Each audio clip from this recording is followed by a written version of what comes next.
guys, this is Fia's Handmade Soaps. Fia speaking, of course. I am doing hot process, obviously. And this is a loofah soap. I have a custom order for a loofah soap.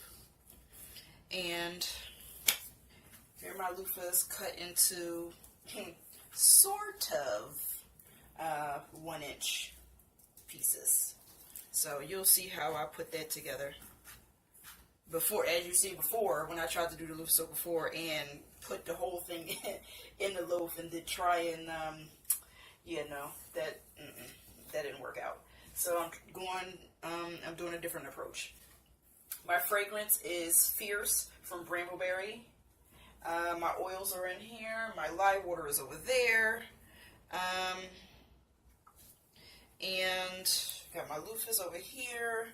And the color is just going to be like a nice deep blue. This blue is from Nurture Soap Blue Vibrance Mica Powder. And I'm going to just add some activated charcoal in there with it to give it a, I'm trying to do a nice deep blue.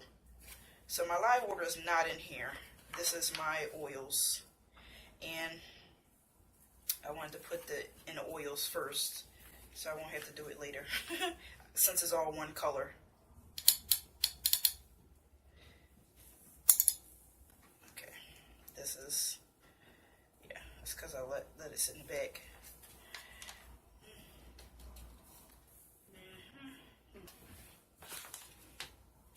I got some activated charcoal, coconut shell. Ugh, that was a cloud of dust. So we'll actually see how this what color this comes out. Whether it's going to be dark enough the way I want it, or whether I'm going to need to add more charcoal or not.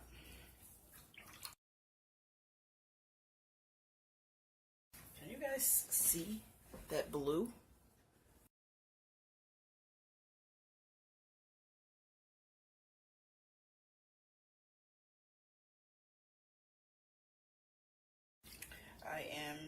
I am using my whisk again instead of my stick blender, so don't worry, you guys will just see like the highlights pretty much. You'll see the highlights because I stir a lot. I feel like the soap comes out more fluid when I stir with the whisk instead of using the stick blender. I don't know, that's the way I feel. But everybody's style is different. Okay, that is a really pretty blue. Whether it's dark enough, that is the question. I'm wondering if I should add a little bit more activated charcoal.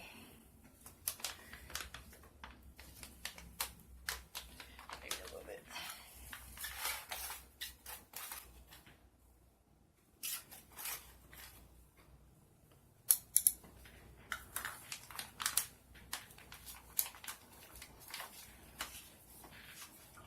Because activated charcoal is not like, it's black in the bag, but it's not like black oxide. Black oxide is black, like it'll make everything black. But activated charcoal, it'll give you like a dark gray that almost looks black. Like you really gotta pile that stuff in there. My crock pot is on high. I always cook on high. So let's get started with the lye water.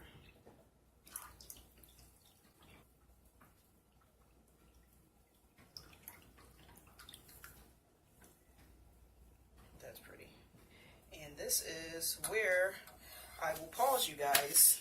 So I'll bring you back in a little bit when it looks like something is going on, so you don't have to watch me just sit here and stir the whole time, because that's just what I like to do. But you could always use your stick blender until you blend until it starts to get thicker, and when it starts to separate, that means it went to the next stage, which is I call it the applesauce stage. Everybody calls it something different, so to each his own. I'll bring you back. Okay, guys, so something is happening. It's been a while. I can't even tell you how long it's been because I really don't keep time when I make hot process. I just let it do its thing. I stirred a few times. As you can see, the side here is bubbling up. That is the next stage has come.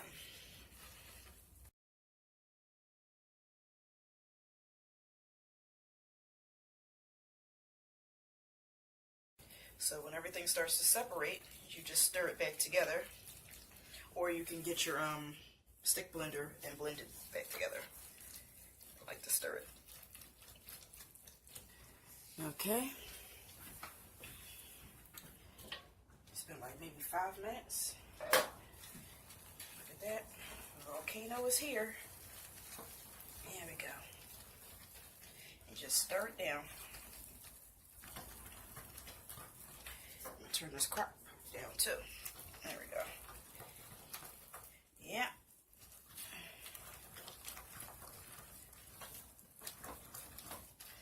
That was a good one. I actually didn't really, what you saw like maybe a second ago, of course, because I just paused it for like 5 minutes before this happened. That was the extent of my applesauce stage. It didn't really separate like sometimes my batch does. Sometimes like when I hit the applesauce stage, it really separates where it's just like you really got to stir or get out your stick blender to really pull it back together. But I think it really does separates like that when I use goat's milk and I do hot process. It'll separate like that, but it didn't. It didn't, and we're off to the next stage. And to me, the next stage is the mashed potato stage.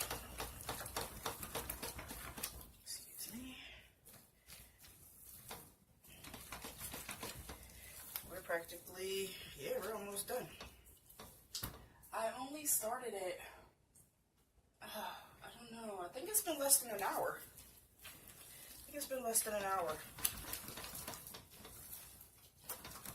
So, in the beginning I didn't stir that much. I stirred maybe 5 to 10 minutes, popped the top on, wouldn't watch me a Flash episode, well, some of it. And, I kept checking in every 10 minutes or so to look at it.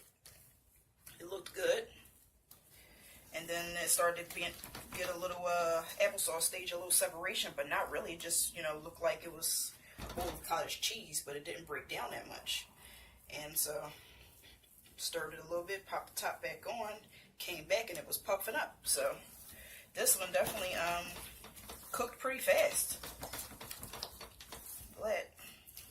Yeah, it cooked pretty fast. And I really like the color, so I can throw away this activated charcoal spoon now. Still got my stuff that I'm going to be adding at the end, once I feel like this is done. Usually after volcanoes or puffs up a little bit, once it gets a little bit thicker, I'll feel, you know what, I am going to turn this back up. I usually turn it down a little bit once it starts to volcano a little bit. Yeah, my thumb just popped through the glove. But it's practically done. It looks and feels done to me. Usually once the soap comes to a mashed potato stage, after the whole applesauce stage, which is the separation and everything, my soap usually is done after that. As soon as it hit mashed potato stage, when it's kind of loose like this and not all hard, a lot of people overcook their soap. You can't overcook it or it's going to be a dry mess. I've made that mistake in the beginning, but you got to learn what your soap looks like when it's done. And if you're not sure, I know they got some type of drops that you can, I don't know what those drops do. It turns pink or something when it's still lye in it or active or something, and maybe clear when it's not. I don't know. I just do the zap test. I take a piece, tap it to my tongue, or you can touch your tongue to your finger, touch the soap, touch it back to your tongue if you don't want to do full tongue contact. But I like to just do the tongue test, which is called the zap test. And if it zaps, it still needs to cook. If it doesn't, it is done.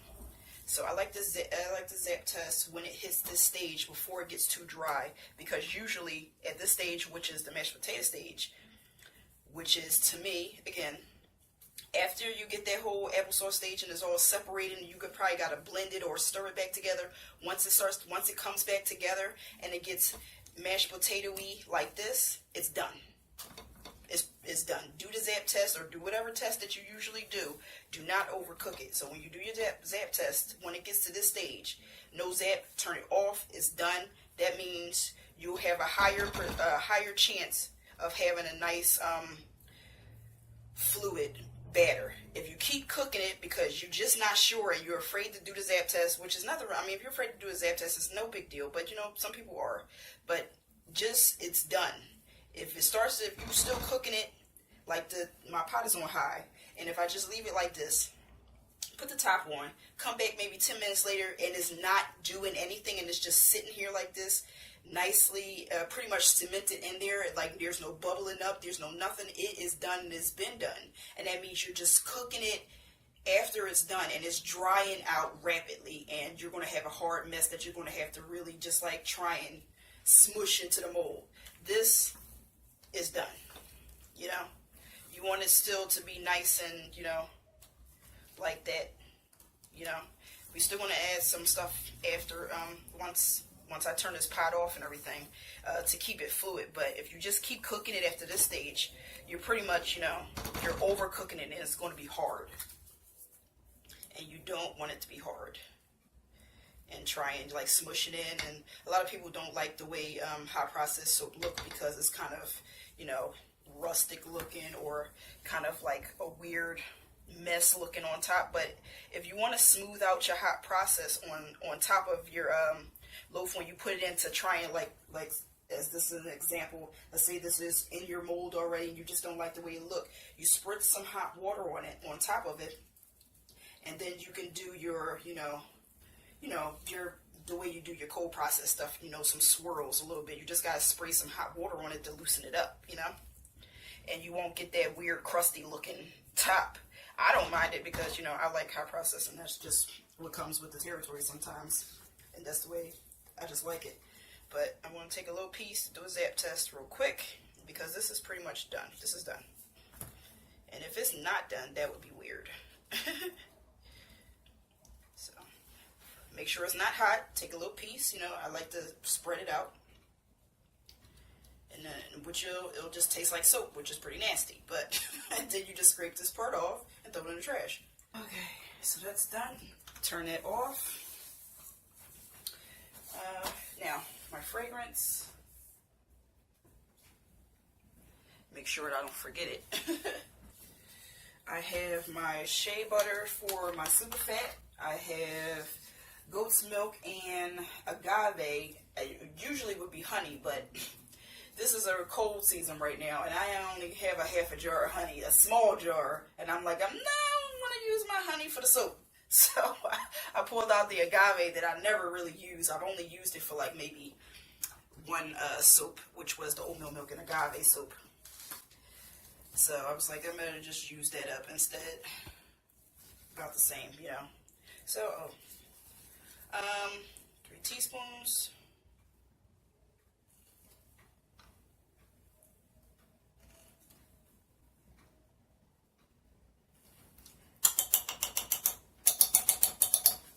Okay.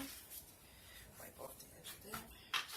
So sodium lactate, which is liquid salt. If you don't have any sodium lactate, just take some salt, put it in your lye water,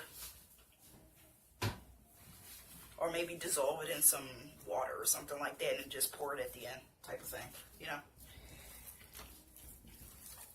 Okay, so we're mixing that in.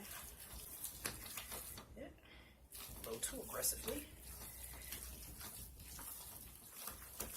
Now I have to microwave the shea butter.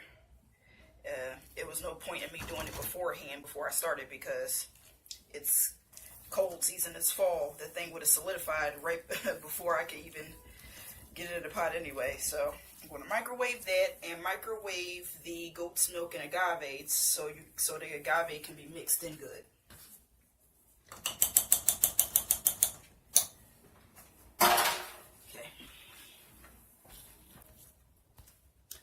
Okay.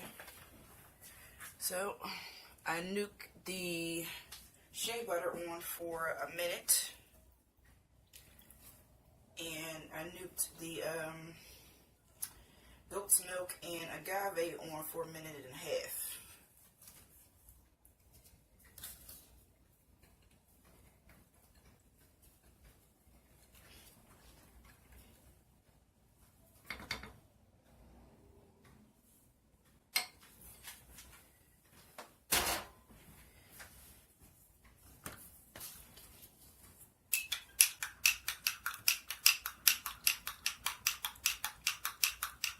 And this is actually 5 tablespoons of agave. I was using, I was going to use 4. This is only a 2.5 batch. But I was going to use 4 tablespoons, but then it was only like 1 tablespoon left at the in the jar for the agave. And I was like, whatever, I'll just pour the rest in there. So 5 tablespoons.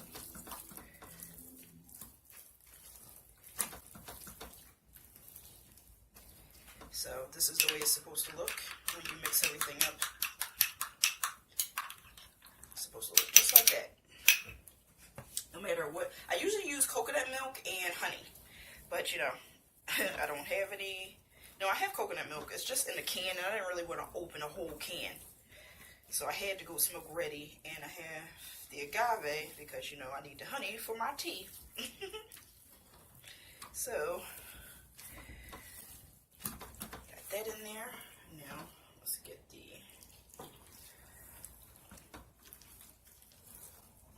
and to me, adding the milk and the honey or agave or syrup or whatever you got, or sugar, you know, at the end, that is what makes it extra fluid, because of all the sugar, especially the sugar from the milk and the sugar from whatever it is that you're using, syrup or, you know, honey, agave, it doesn't matter. That really keeps it fluid. I water discounted the milk from the main. The percentage was what, 30? You start out with 38%. So I usually do 33% in the beginning and add my 5% at the end.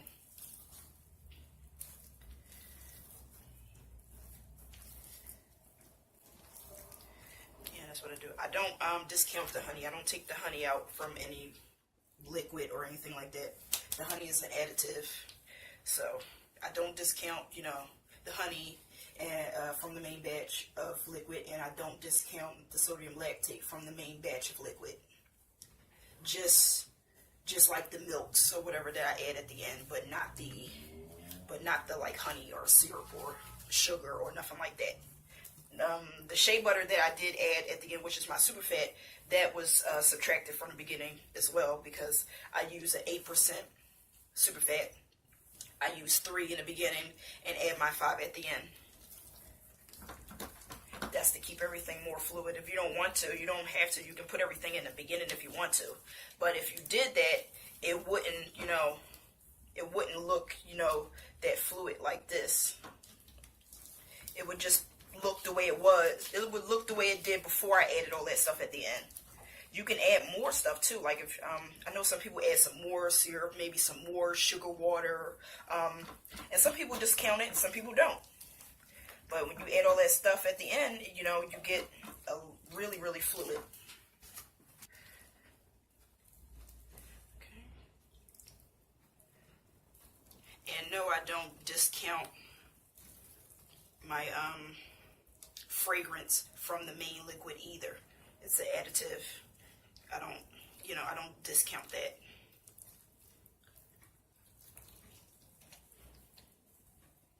Now, if I had like sugar or some salt and I was mixing it with like some water or something like that, I would probably discount the water that I use to mix it with the sugar or the salt or whatever. I would discount that from the main batch. That would probably just be like an ounce or 2. So, you know, nothing, you know, crazy. But since I have sodium lactate, which is already mixed with whatever liquid they use to make it, you don't have to discount that. It's an additive.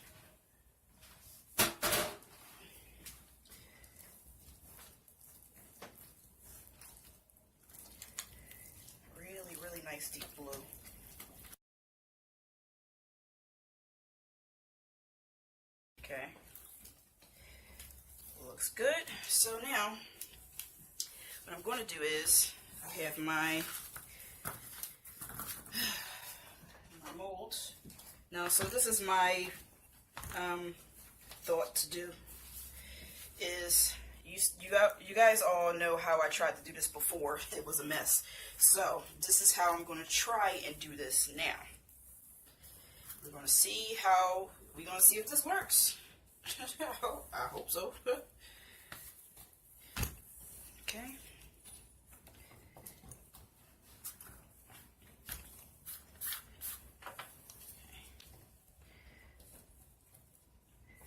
Okay. I'm going to coat these loofahs in soap. I'm also going to put some soap in the mold.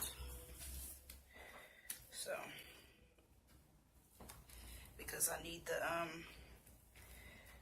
loofahs to stand up and stay in place, so I need this in there too.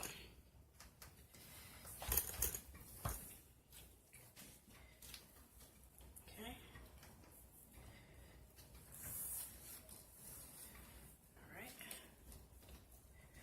So, just wanna. They're pretty hard. So it ain't like they're soaking up any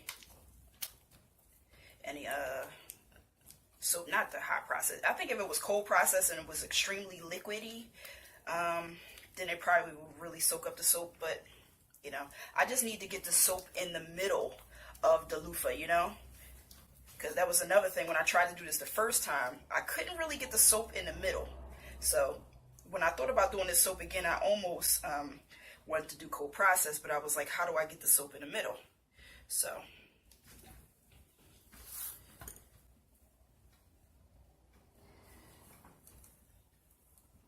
I want it positioned a certain way. Okay.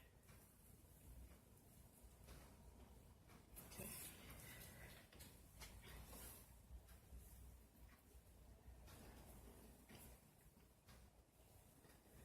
Ooh, soap is hot. Okay. So yes, this is definitely an experiment. If anybody has any suggestions, I mean, I do have the mold where it's the circle mold that you can pop these in, but I wanted that one for the women's loofah because I feel like the circles are kind of small. I don't know. And so I'm making sure I'm keeping these separated a little, you know, so I can actually cut the soap good, hopefully. Hopefully.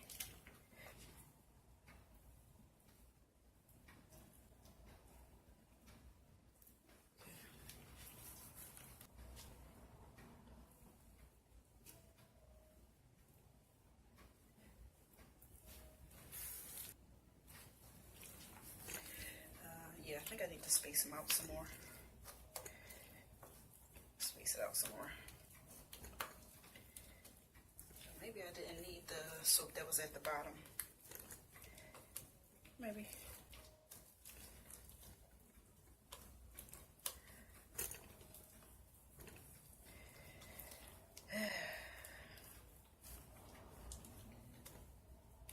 So any new people that's new to my channel, hello. And please hit the subscribe, hit the like button if you want to see, and the bell if you want to, you know, get notifications for my videos. I go through some crazy stuff. If you've watched any of the previous videos, I definitely go through some crazy stuff. Okay, so, and I would love to hear from you guys, you know, opinions or advice or, you know, whatever. It doesn't matter. Comments. Comment below what you think about this technique. Yeah.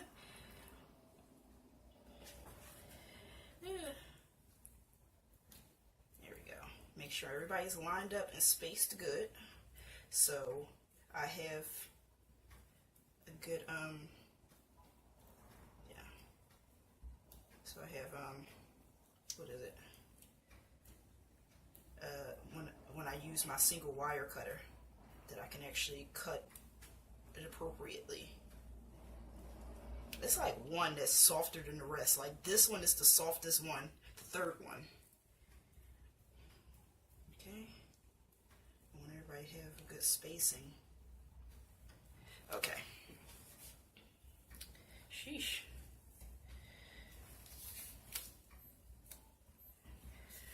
All this very cologne-y fragrance. Okay.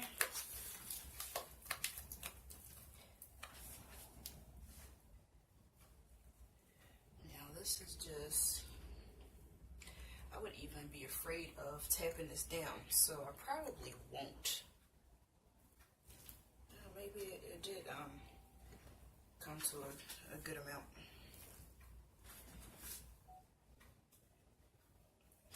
However, if it is covered like this, I won't be able to see the soaps to cut them. You know, as far as where the line is. I guess I'll figure it out.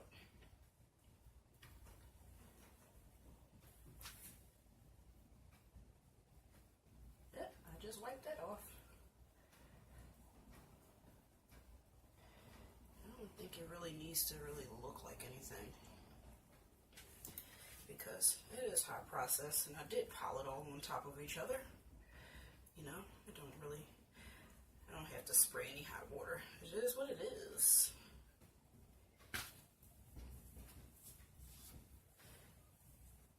Okay. And that's pretty much it. There we go. A lump of loofah. I'll catch you on a cut video.